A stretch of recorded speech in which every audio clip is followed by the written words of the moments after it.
The finale of Just Alice opens with Alice confronting her doctor after discovering he authorized a DNA test without her consent.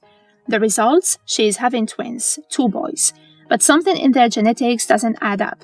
The show doesn't reveal the father right away, setting up the emotional thread that runs through the episode. Alice is right to her own choices, her secrets, and her story. Cut to 5 months later, Colombia is preparing for a big presidential election, and Alice's book launch is coming up. She is trying to hold it all together, sending voicemails to her friends and begging them to come support her. Before the event, Alice's mom shows up early. Alice admits she wishes both her husbands, Alejo and Pablo, could be there too. She wants both men to know the truth about her babies, and she's counting on Benjamin to bring Alejo and Samuel to bring Pablo.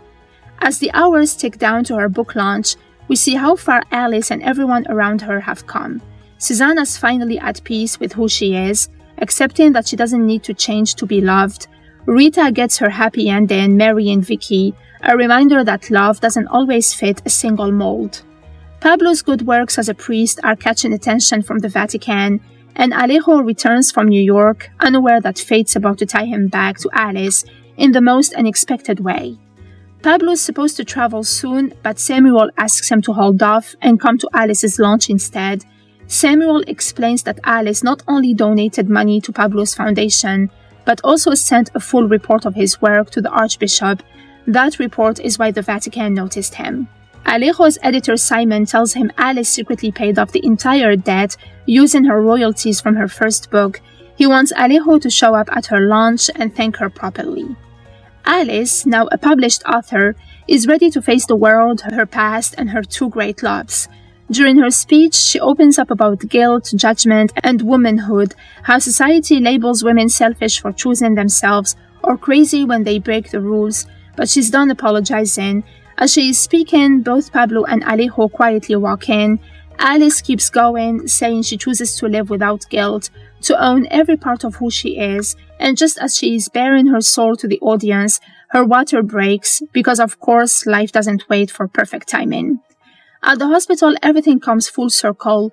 Alice gives birth to 2 healthy baby boys. Both Pablo and Alejo show up for her, each believing they might be the father. Alice finally reveals the truth, they both are. Her twins are a rare case of heteropaternity. One baby is Pablo's and the other is Alejo's. It's wild, poetic, and exactly fitting for Alice's story.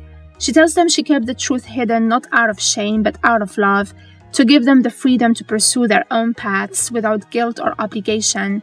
Both men are overwhelmed. They don't even open the envelopes. Instead, they kiss Alice's forehead as she tells them that dreams really can come true. Benjamin finds Samuel confessing he regrets leaving and begging for another chance. They reconcile and kiss, finally patching things up. A year later, Alice is at peace. She narrates that revealing the truth didn't change anything. Blood doesn't define love. Her twins now have 2 fathers who adore them. Every other weekend, Father Pablo and Ambassador Alejo visit their sons together. Alice lost 2 husbands but gained a family. She admits she still misses them on rainy Sundays and sunny Saturdays, but she is proud she had the courage to love both men and live life on her own terms.